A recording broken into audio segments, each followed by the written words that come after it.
Hey y'all, happy Friday. So, I'm excited about what we're going to talk about today, and it is the peace that Jesus has given us. And you can look through the accounts in the Gospels of Jesus and how he went about his days, and whether he was asleep in the boat in the middle of a storm, whether he was ministering healing to people, whether he was standing on the mountain preaching to people, or whether he was in the boat preaching to the throngs of people on the sea, whether he was being attacked by the religious leaders, Jesus walked in peace. Nothing disturbed him. I mean, and you think even about the miracles that Jesus performed. His mother Mary at the wedding at Cana, he said, "Woman, it's not my time yet." And she said, "Whatever he says do, you do it." He wasn't shaken.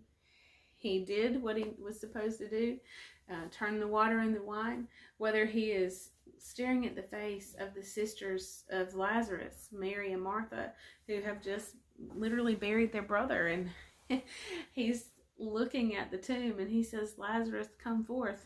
He wasn't shaken. He wasn't disturbed. He wasn't troubled. He did what he was called to do.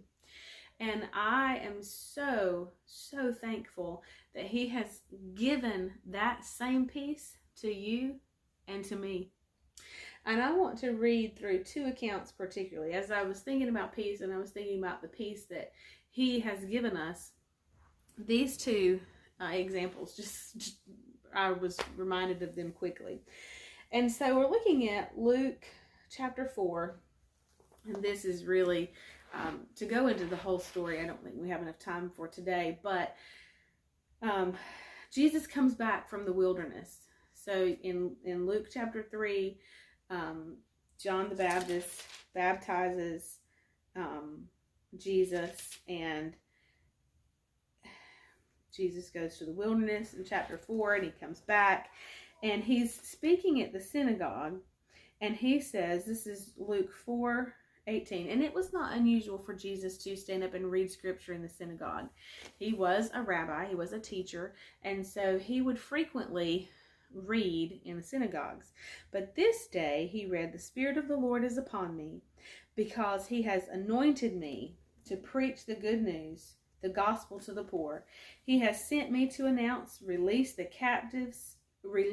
the captives, and recovery of sight to the blind, to send forth as delivered those who are oppressed, who are downtrodden, bruised, crushed, and broken down by calamity, to proclaim the accepted and the acceptable year of the Lord, the day when salvation and the free favors of God profusely abound." Then he rolled up the book, and he gave it back to the attendant, and he sat down. And the eyes of all in the synagogue were gazing attentively at him. And then he began to speak to them, saying, "Today this scripture has been fulfilled while you are present and hearing." Well, he's telling them that he is the anointed one. That did not sit well with the religious leaders. And you can read the next few verses, verse 21 through 28. They begin, verse 28 says, "When they heard these things, all the people in the synagogue were filled with rage. And rising up, they pushed and drove him out of the town, and laying hold of him, they led him to the projecting upper part of the hill on which their town was built, that they might hurl him headlong down over the cliff." These people, these religious leaders, these religious people were so angry at what Jesus had just told them, they were going to throw him off the cliff.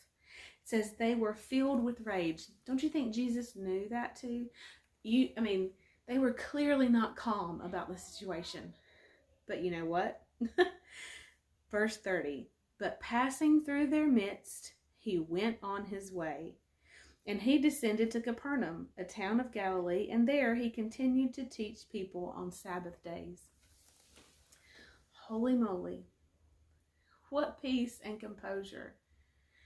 They had pushed him up. They were going to throw him over the cliff. And Jesus passed through their midst and went on his way. and continued teaching. That is peace. That is conquering peace, prevailing peace, untroubled, undisturbed well-being.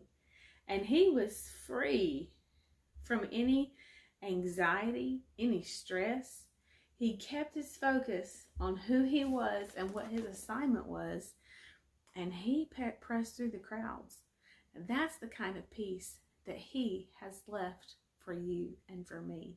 And we're going to pick up here and dig again on Monday because, well, we're not finished yet and there is more to get. I'll see you then. Bye, y'all.